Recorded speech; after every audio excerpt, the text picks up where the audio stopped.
What's up, guys? This is another episode of the Realtor Spotlight. Today we have Mr. Fernando Recinos and Hassan Mahmood, both very, very close friends of mine, both impressive individuals that are doing all sorts of cool stuff. In this episode, we talk about the importance of time management. We talk about how they went from realtors to now investors. We talk about how they're also selling businesses. It's a lot to unpack in this intro, but I hope you guys enjoy. And as always, like, comment, and subscribe.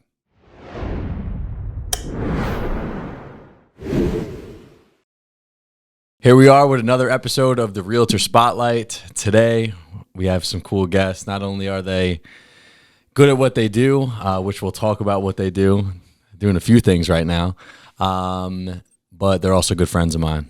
Welcome, Fernando and Hassan. What's up, man? Thank you for having us, man. Yeah. No problem. So I always like to ask people, like, just for the people who don't know who you guys are, how'd you both get into the business, specifically real estate, and then we'll talk about the other stuff, which I'm excited to talk about because all I talk about on here is real estate. So it'll be cool to kind of switch things up on what you guys do outside of real estate. But how'd you both get into real estate to start? Let's start with you, Hassan. Yeah, so I was selling cars before this. I was selling cars for a long time at that time. Started my own thing with my partner. You know, wasn't making enough money. My cousin was begging me to get my real estate license. I was like, all right, man, fuck it. Let's just go for it. And got my first check. And within like 2-3 months, I closed my first deal and never looked back.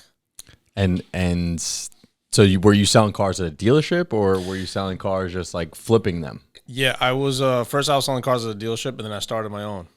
Started my own dealership. Yeah. Okay. Yeah, with my boy. He's a mechanic, and I was a salesman. Okay. Worked out well, good partnership. You had like a lot and everything? Yeah, or? had a lot on Hempstead Turnpike in Elmont.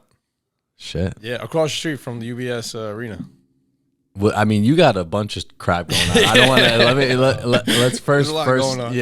Let's. How'd you get in the business, Fernando? Yeah. So I got in the business in 2018. I guess to keep it short, like I dropped out of college. Then I ended up moving to Spain to kind of like find myself. I was there for a couple of months and then came back. I was helping my parents with their small businesses. And then I kind of just found my way getting into real estate. And I've always been doing sales since I was like a kid. I was always into selling, always making money. And real estate wasn't like the first option for me. But after speaking to a few people, and then I joined my first brokerage in 2018. And I started closing deals and making some checks. I was like, wow, like this is actually pretty sustainable. It's a good way of making a living. I like sales, and it just made sense, honestly. And your father's in construction, like he has a construction company. So did that like help you with your decision or guide you into real estate, or? To be honest, not really. I always kind of like wanted to do things my own way. So he always pushed me to get into construction or kind of like just get involved in the family business. I just wanted to do things my separate way. Mm-hmm. I got into real estate sales, completely like left everything that had to do with construction on the side. I hated it. I wasn't a fan of it. But then little by little, I kind of just started marrying the two, real estate sales and then the construction side. And now it's like one under one roof right now. Okay. So I'm kind of like doing both at the same time. Okay. And let's talk about your first. So you've been in the business since 2018 real estate, and then you've been in the business 2016. 2016. August of so 2016. both have established your career at this point. Yeah. I would say it takes at least like 3-4 years for you to become like a real realtor, right, or a real loan officer. You got to make it through those first few. So tell me a little bit about like your experience, your first few years. Like you both mentioned, like you got some checks. You were like, oh, you saw the possibility in pursuing this. Tell me a little, because is it that easy? You just get in the business and make some money, or? You know what? I think at the time that I got in, interest rates were lower, and the market was picking up at that time. And that same month, my family had just closed on a house. Okay. In Elmont. We just bought that house. And then I guess I got in at a good time, and things were getting busier and busier and busier. I hopped on that wave, and I made it work. So it's not the easiest business. Yeah, I'm a hustler. It's not the easiest business to get into. Right. In the past years, I've seen so many people try to get into real estate, and they can't make it. It's rough. So it's not easy. What do you think separates like somebody like yourself who's been able to make it this far versus somebody who just comes in and doesn't, like you said, you've seen people come and go. Dude, you just got to stay consistent in this business. You got to keep at it. You can't give up. Those 6 months you don't get a check, you got to keep going because eventually it'll roll in. It takes like a year and a half to really get things rolling, checks coming in, closings, Momentum. normal. Yeah, momentum. So you got to just stick through it. And what about you, Fernando? What was your first few years like? My first year, it was I guess it shed a lot of light on like the business in itself. I was blessed where I got like 3 deals in my first 3 or 4 months, and I got very excited. I was very happy. I was like, oh wow, like I can make a lot of money doing this. And then I just started spending money that I thought was going to keep rolling in, and then reality hit, and it's like, holy shit! Like I ran through all my paychecks, and then I was in the hole. I was going on vacations. I was going to Punta Cana, like seeing like really nice resorts, and then I was like, yeah, I got a couple of closings when I get back. Deals dying left and right. I was like, holy fuck! So it's like that was like a turning point for me where it's like, okay, either I stick this through, build a foundation, do it the right way, or am I just going to be out here hustling, closing deals, and then spending my checks left and right? So Because then you got, that's not what you got in the business for. No, to live on zero. Yeah. You know. So I know I made a video a little while back that, like, you know, commission people, please, when you close your first deal, pretend like you didn't even close it. Absolutely. And you just keep living the same. A lot of people close their first deal, they get the Gucci belt. And that to me is a sign that you're moving in the wrong direction. But listen, you learn from that though. Oh, absolutely. So maybe you needed to do that. So you know, you can't stop people from making mistakes because the mistakes is what teaches us. Exactly. Yeah. And you can't count in this business. You can't count your eggs before they hatch. Yeah, that's right. Something like that. That's Can't right. count the chickens. That's what I'm and gonna keep it eggs. at that. Can't count the chickens. So, yeah, I had to learn that early on as well. And even this year, I was just talking to somebody else about this. Obviously, the market has pulled back. Yep. There's less deals going on, especially compared. I mean, the past 2 years have been crazy. Right. So, but everybody's lifestyle was for the most part, a lot of people increased their lifestyle the past 2 years. Oh yeah. Right. They got a new car. They got a bigger house. They went out more, did more vacations.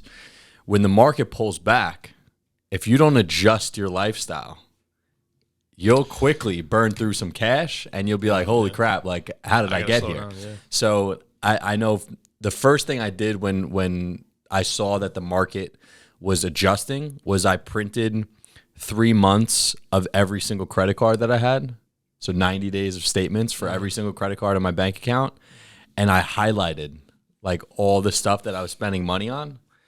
And, you know, I found out I was spending a ton of money on food and a ton of money on this and a ton of money on that. But like you need to, in this business, it's not like you're getting a salary. Right. And that's what a lot of people don't understand when they're first getting started, and it can put you in a bad spot. Right. But yeah, definitely. That's a good gem from Fernando. Yeah, absolutely. I mean, you're also supposed to see it like you're building your own business. That's how you have to see it. You're not just a salesperson. You have to put the right systems in place. You have to literally set the foundation right in order to build a sustainable business model. Like me taking a lot of L's my first year, it's like, okay, so I have to readjust, kind of like reset my game plan and kind of build and work from there to make sure I'm in this business for the long term end. Yeah. Were you investing in your business at all? My first year, no, I was blowing through my paychecks. Right. But then after that, it's like, okay, let me put some money aside for marketing. Let me put some money aside for like CRMs and different things that I'll need to actually build a sustainable business. So Right. Yeah. So the first thing I did was I started buying Zillow leads. Okay. So I started with like $200 a month, one zip code, because that's all I could afford at that time. Zillow was expensive as hell, and I wasn't getting leads for like mad long, and then finally got my first couple of leads, and I worked them like I didn't have anything else in the world. Right. And I closed the first Zillow lead in my first year. So I closed my first deal when I got my license within 3 months. So how much did you invest versus how much you made off that first deal? $200 a month. I closed that deal in like I think 8 months. Okay. Okay, and then that So deal that's probably made me like $1,600. yeah, that deal probably made me like 6,000 to 7,000. Okay. So it was a good return. Good. Yeah. Yeah. Tripled your money at least, quadrupled your money. Yeah, you gotta invest. Before taxes and everything like that, and broker split, or did you? Well, it doesn't matter. You made money. Yeah, I made some money. Split was low. It was my first year. So tell me a little bit. So let's say you're past the beginning phases of your career. You're in the business 2-3 years now.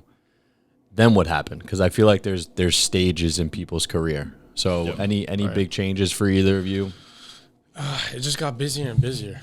Again, like I said, we started at a lucky time, at a good time. Things were picking up starting in 2016 or so, and it just got busier and busier. But then I had to figure out, it got so busy for me at one point, I was dropping the ball left and right. I did consider at one point starting a team at that point. It was so busy. I couldn't handle all of it.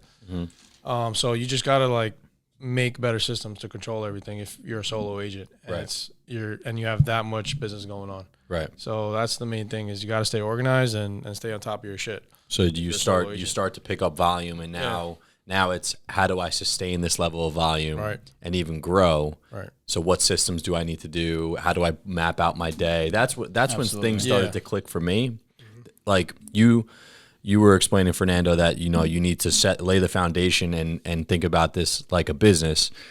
I feel like when my volume started to pick up and we were going through that crazy time, that's when I really stepped back and said to myself, like, how the hell am I going to sustain this and still provide the same level of service? Exactly. So that leads to hiring. That leads to mapping out like standard operating procedures and making plans. And that's when I feel like the lights really turned on for me, is that part of my career. Yeah, that's right. And that's a never-ending process. Yeah, for sure. Today we have new problems, and now it's all good stuff. But we have new problems that we're trying to make systems for. We have new people that we're hiring, new roles, et cetera, et cetera. So it's just a never-ending. I wish it was just like, okay, once I do this and this, I'll be on autopilot. But that's never the case. Nah, it's never autopilot, dude. But what about you, Fernando? Let's say year 3, you're starting to any major changes that you were making? I was just kind of finding a way to service all my clients, because a lot of my business has always been repeat customers and a lot of personal referrals, and that's kind of really what I based my business model on. I didn't invest so much in like Zillow leads, which I think it's still a good thing to do. It's just I just so happen to build my business and my base off of my referral system. Now it's kind of like putting the systems in place to sustain the referrals that are coming in, and just kind of like manage everything. And then on top of that, you also have to stay on top of your bills that you have, your business expenses and things like that. But again, just adjusting with the amount of business that was coming in. That's pretty much it. And where are you both from? I know the answer, but Originally from Uniondale. Uniondale. Yeah. And then what about you, Hassan? Elmont, and before that I was in Brooklyn. So now what interests me about you guys is not only the real estate stuff, but now you're also flipping properties. Yeah. Yep. So how did we get into that? Yeah, I just always wanted more. I had an end goal of buying rentals, and as some of you real estate agents should know, that if you don't sell, you don't make money. Right. You need to be able to make money in your sleep. So I just wanted bigger commission, more profit. So the flips was just a natural next step to do. And did you get in the business wanting to flip properties, or did you get in the business and then start flipping properties? I knew that was going to happen at some point, but at that time when I got into the business, that wasn't even a thought in my head, because I just needed money at that point. Yeah. And then what about you? Did you say like, oh, I want to flip properties. That's what I really want to do. But first, let me become a real estate agent. Yeah, absolutely. So my first goal was to get into flip properties, because I've always liked the design aspect. I was always looking at their shows like on TV, like on TLC, things like that. And again, my initial goal was to flip, but obviously you need capital to flip. At least back then, I thought I needed a lot of my own liquidity in order to flip. And the first thing I started doing was taking on local investors or people who had money pooled up to start putting into property. So I was their agent. And that's kind of how I learned a lot of the overall process of finding the houses, doing the due diligence, general numbers, and then eventually got to a point where I had the knowledge and the capability of actually doing flips. And then that's when Hassan and I partnered up, and it's just been snowballing from that point on. It's like, it's going pretty well. So you were helping people find investments. Yeah. And then you're like, I feel like that's also a common story. Like, I was helping this investor find flips. I was helping this investor find rentals, and I'm like, I should just buy this deal myself. And then as soon as you do that, Yeah. It's Well, that's exactly what I did. I was helping my broker. He was flipping houses, starting to build new houses, and I was the one buying the houses at the auction with him. okay. Sometimes I would go to the auction without him. I'm looking at the numbers, and then I'm managing the flips also. Literally picking up material, driving his construction van to go pick up the material and whatnot, and get the work done. And I'm looking at the numbers. I'm like, I got to do this myself. Right. So that's how I learned. But it's good because you both had the experience before you actually put your money on the line. Exactly. Yeah. And so tell me how it's going. Let's talk about the flip business today. What's the goal? What are you guys doing now? I know you're working on that property in Massapequa Park. Yeah. It looks beautiful, by the way. I keep seeing videos. Thanks. So tell me a little bit about how that's going, how you guys are funding the deals. What are some of the problems that you're running into? Yeah, so how I found the deal was through cold calling for listings. And it just worked out where I was able to make them an offer and get them out of the house as soon as possible. So that's how I found the property. It's going great. It's going good so far. We funded the property with other people's money. Okay. So, again, when we first got together, we didn't know much, and that was the biggest problem. But we figured it out. You can use other people's money to buy houses and flip them. So we do that. And then the problems is what every other flipper has is with the contractors. Right. So, they're making mistakes if you're not on top of them, and finding a good contractor is hard. We got a good contractor, but every contractor messes up. So, but that's just normal. But so far, overall, I would say it's going great. Okay. We're almost done. We're at the finish line. And so you guys are sourcing deals. Yep. Cold calling. Cold Is that the calling. main way.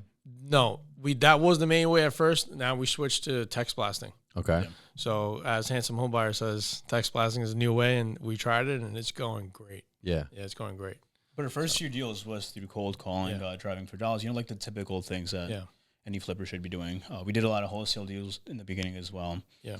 And I guess the biggest issues we're having now is, aside from like trying to fine tune the entire process, it's also finding properties. Right. And then people still have kind of like that same notion from last year. It's like, hey, like my home's worth $1 million. I want to get $1 million for it, even though it looks like a piece of shit. Right. So it's just kind of like trying to make sure that the sellers are happy, but at the same time that you're making money at the time when you buy the property. Right. So it's all part of the due diligence. Some are better than others, and we get deals sent to us all the time, but it's like we still have to do our due diligence, and that's really key. That's what we've been fine-tuning as well, the overall due diligence process. You think, is it harder to find a deal, or is it harder to renovate a deal?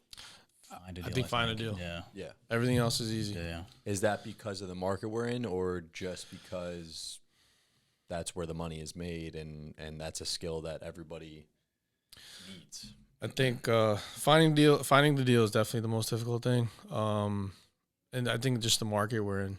I do it out of state too, and I have a much easier time doing it out of state. Yeah. And So Long Island is part of the tougher. problem. It's a little tough. Lack of inventory. Yeah. Okay. Yeah, just the inventory, and people don't want to move because Right. interest rates and prices are high. Because if we buy their house, where are they going to go? Right. If they're not going down south. Are you more? Do you think most of the sellers that you're speaking to, are they distressed? Are they in bad spots, or you're finding all types of deals with all types of situations? Yeah, I think Definitely all types. of deals. Yeah, all types of deals. So some people are just opting for cash and a fast close. People or retiring, moving down south. They want to get out of New York. They've put their time and years and all their work here, so now they're ready to move on to their next phase in life and get out of here. Okay. But, And talk about the OPM, other people's money. How you guys? So you mentioned that you're funding deals using other people's capital. Right. What does that look like? Because a lot of people a lot of people say like, if I just had the money, I would flip properties. Yeah. I mean, But for like, I know from experience, like if you know people with money, they're more than willing to. Absolutely. They're looking for opportunity. Exactly. And there's plenty of people like that. I don't know how, but there's plenty of people with money out there. So tell me what that looks like, the raising capital and stuff like that. So I guess that's part of what we offer, Hassan and I. It's like not only do we flip properties, but we also offer people who want exposure to real estate an opportunity to invest their money. And it's like capital for us, it was an issue in the beginning, but it's gotten to the point where we have sufficient capital where we can sustain multiple projects at the same time. But again, it comes back to that same issue that we have, that there's not enough inventory. Right. But there's capital everywhere, honestly. Like I get calls maybe like once a week. Like just yesterday, I had someone that wanted to commit $200,000 to us to invest in our next project. But it's like we don't have that many deals going on. And how do you work out that? Like, what do they get out of it? They get a percentage on top of that. Okay. So they invest like interest. They get interest. Yeah. Okay. Yeah. They get a small equity partnership, but on the money that they invest in on the deal. Gotcha. Yeah. Okay. It's a fixed percentage. Yeah. And now, so that's the flipping business. Yeah. And then I know Hassan, you also have, you help your family business, the construction company. Yep. Which kind of goes, obviously it goes hand in hand with what you do. It does, yeah. Mm-hmm. But your wife, Yeah. and you own a salon, right? Right. So where does that? How do you juggle everything? And well, tell me a little bit about Thread. Yeah, so my wife, shout out to my wife Liz. She's been doing that business since she was 12. So then before we got married, she was a teacher. She has a master's from Queens College. Yeah, she was a teacher, and she didn't really like the job. So I was like, let's just open up our own place. We got the funding and opened up in Queens and Flushing on Union Turnpike, and yeah, it's been going great so far. So what services do you guys offer? We actually have over 100 services, mainly facial, body waxing, microblading. Now we started laser hair removal. So it's pretty much like it runs semi absentee after this many years. We got it up to that point. So our next goal is to get it running fully absentee, and then probably exit out of that business and get into something else. Okay. So that's the end goal here. So shout out to your wife. Yeah. Shout out to my wife. She's a hustler. Yeah. Amazing sure. facials at Thread, by the way. Yeah. So you have that, and then let's talk about another thing that you guys are doing. And I don't want to make it sound like you guys are wearing all these hats and you're not focused. Like there are people like that out there, and I know that's not you guys. All of your business kind of accent each other. Yeah. Aside from the Thread. Yeah. But that's you got a partner in that, so that makes sense. But let's talk about the business brokering. Yeah. So you guys are selling businesses. Right. Yeah. Tell me how you got into that and what that's all about. Yeah, so shout out to Mike Steinberg at Headstone and Christian Rodriguez. I've been following them for a while, and Mike started making videos on what the commission was on the businesses. So that's what got me into it, and it's very similar to real estate. It is a little bit different. You just got to subtract the emotional part of it, but Which makes it easier. yeah, which makes it a little bit easier. Mm-hmm. But that's why I got into it. It was very similar. The commissions were higher. And I'm a business owner myself, and I know a bunch of business owners, so it worked out well that way. But no, I love it so far. We actually, both of us picked up listings right away within our first month and a half. Because you guys already have the contacts and stuff like that. Yeah, exactly. He got some massive ones right now going on. I can't really talk about it too much. Figure listings right now. We'll just keep it at that. Yeah, huge. But NDA signed. Yeah. So NDAs on those. So I guess where my mind goes next is, how do you guys juggle everything? So we went over everything that you guys are doing. I mean, the flipping itself is, I've flipped 2 properties, and luckily I had active partners that helped kind of with the work. But I can only imagine, you got your real estate businesses, you got the flipping properties, you got to source deals, you got to renovate them, you got to get supplies, you got to deal with contractors, you got to follow up with sellers. And then you also have the business brokering, which kind of accents everything that you have going on. Yeah. But how do you deal with everything? It's that, you know what? Now that I've added the business brokering, it's a lot going on right now. It's a lot going on. I'm trying to figure that out myself right now, but during the week, certain days I'll only do 1 or 2 things max. Right. And then the other days I have to split the week into certain days. Okay. For each business. I can't do everything all in one day. So you're working out systems to manage your time and time blocking and things like that. Yeah. Yeah. Now I got to switch up the schedule a little bit because we added the business brokering into it. So it's a lot more going on, but yeah. So that's how I split out my week into certain days. Okay. For each business. What about you, Fernando? Time blocking. That's really what it comes down to. Well, with anything in life, you should always time block for everything. But I, for one, like staying busy, but busy with being productive at the same time where it's going to make me money. Right. And so the time blocking for me has really helped out a lot. And just kind of, I guess I'm still figuring it out at the same time, putting the right systems in place so I can manage everything. But again, time blocking, that's really key. And then just delegating, finding the right people to, like, I guess, kind of complement what we're doing already, the right contractors, the right people probably driving around for us or sending us deals, maybe scrubbing some of the deals that we will get for the flip side, or even, like, again, like a lot of my real estate business, like the retail side, like with buyers and sellers, it's still all personal referrals. So it's like, I'm not really out there looking for new business. Right. I get new business coming to me from my past clients. Like, I was in the car with Hassan yesterday. I got a new listing off of the phone from a client a past client that referred it over. So it's like, that's really how I'm sustaining that aspect of it. But at the same time, still trying to perfect the system to kind of keep everything right nice and tight. With you, like, it's as long as I can service my clients at Absolutely a high level. Yeah. That's always going to be there. Yeah, of course. exactly. You both laid the foundation down where, you could stop going out there and building the business and really just pick up the phone and continue to do the right thing, of course. Yeah. And that will always kind of be there. Exactly. Yeah. Yeah. It's a blessing. Yeah. So everything's just flowing in good, thank God. So, we can handle everything. We don't have to, like, we're not in beginning stages. You know how it is in real estate when you first start. You got to really give all your every single second. It's about building momentum. Yeah. It Now takes- stuff just flows in. The analogy that I once was told, where let's say you have a plane and it's taking off. Yeah.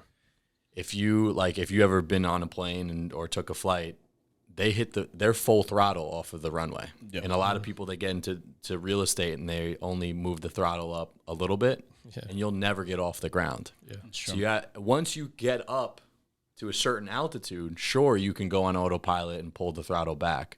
But to get off the ground and build that momentum, you have to push that thing all the way forward and continue to until you take off and get to the point where you can pull back. So, and it's like we talked about earlier, it's never ending.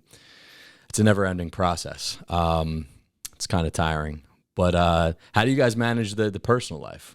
Like, you're still in shape. You're all right. I know I haven't been making to Alpha Sundays lately, but how do you guys also throw in, like, all right, I got to stay in shape, and you're Long Island's most eligible bachelor. You're married with a son. dad, like, yeah. how do you also do that? you just got to wake up early. Yeah, that's true. That's it. Time You just got to blocking. wake up earlier. Yeah. That's the only way. Listen, Dude, my I don't wanna wife hear my that. I wife don't wanna my hear wife gets mad at me when I'm going to Alpha Sunday sometimes. So for those of you who don't know, we do what we call Alpha Sundays, where we work out on Sundays at like 7, 8 a.m. Yeah, sometimes 6:30. But honestly, I have it easy because they come to me to work out, and I don't even need to wake up because they knock on my door to wake me We up. wake him up. And see, it's all about building systems, okay? Exactly, that's if what it you is. build out systems where people are knocking on your door to wake up, then it's impossible not to wake up, right? So exactly. that's how I structure my life. But tell me, like, how do you, like, obviously you're a family man, and I know that's extremely important to you. So why don't you talk about that a little bit? Yeah, so with everything going on, I got to make sure that I can give time to my family. My wife gets upset sometimes because sometimes I am working 7 days a week, and I have to. Or shit just won't get done. Everything, relies on me or him. So I try my best at least Sundays to try to take off Sundays and sometimes Saturdays to spend time with them. And the rest of the week, I'm like, all right, if I don't do it on Saturday, I just got to wake up on Monday at 5 o'clock and get it done. Right. That's my only option. So the key is you gotta wake up early. Gotta wake up early. That's it. That's my only answer to that. Don't do that. Don't do that to Wake me. up early. That's one of the things that I've always struggled with, man. Yeah. But I can't break out of the cycle. That's my issue because I got home from the office at 10 o'clock last night. Yeah.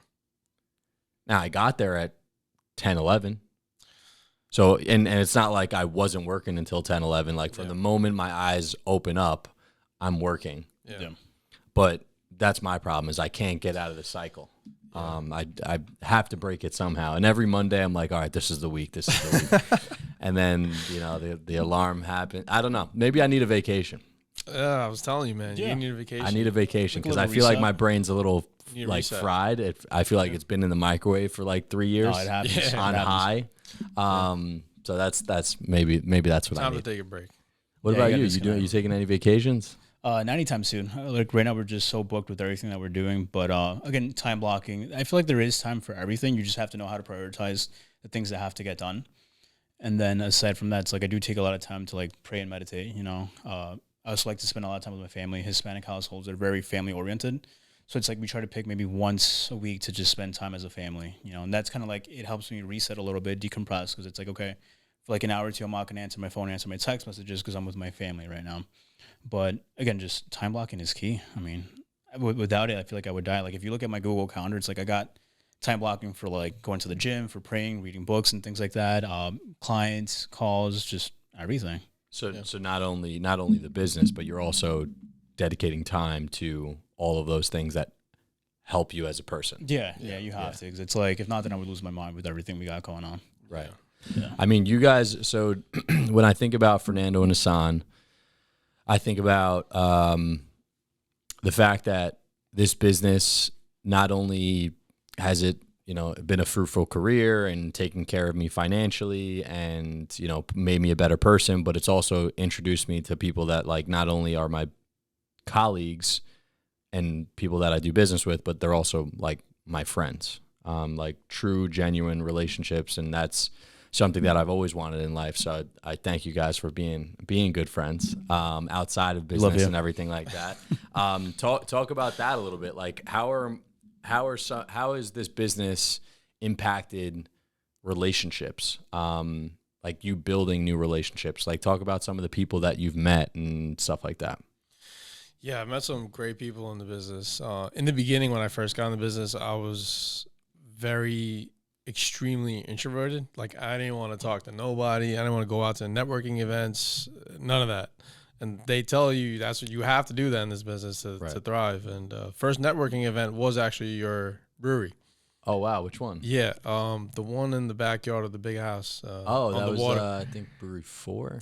Was it 4 Brewery or 4 3? or 5, 4? 3. Yeah, one of those. Okay, that Yeah. was at like COVID when I was afraid the governor was going to shut us down.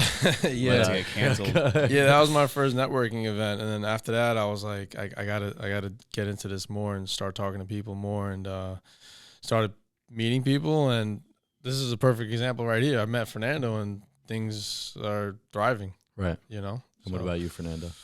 I guess like same thing with Hassan. Like I was very introverted, and I still am to a degree. Like I pick and choose who I like associate myself with. But I guess from where I am now, looking back, it's like okay, going and meeting the right people has also elevated my business, but it's also elevated me as a person. Like having you guys in my life, like I feel like that's a big blessing. And I tell you guys all the time too. Like you guys keep me in check, but I can also pass and like toss our ideas around with you guys and get positive feedback. And it's like you guys aren't going to slow me down. If anything, you guys are going to kind of help me restructure my ideas and thoughts and elevate whatever I'm doing. And I feel like that's a big compliment to your life. And like to anyone that's just looking to be a successful person in life, you need to be surrounded by other successful people or people who are at least hungry to succeed and do bigger things in life. So I think this business, for a fact, in that sense, it's helped me out a lot, for sure. Amen. Even as an introverted person, like it's definitely helped me out a lot. Well, I can sit down with you guys all day and talk, as we do sometimes. Yeah. So, especially our group chats. But Oh God. it's been not that those are going to be released anytime definitely soon. But it was a pleasure speaking with both of you, and so it's always a good time. Thanks for So having I appreciate us, man. it. Thank you. you. Thank Cool. you. See you guys on the next episode.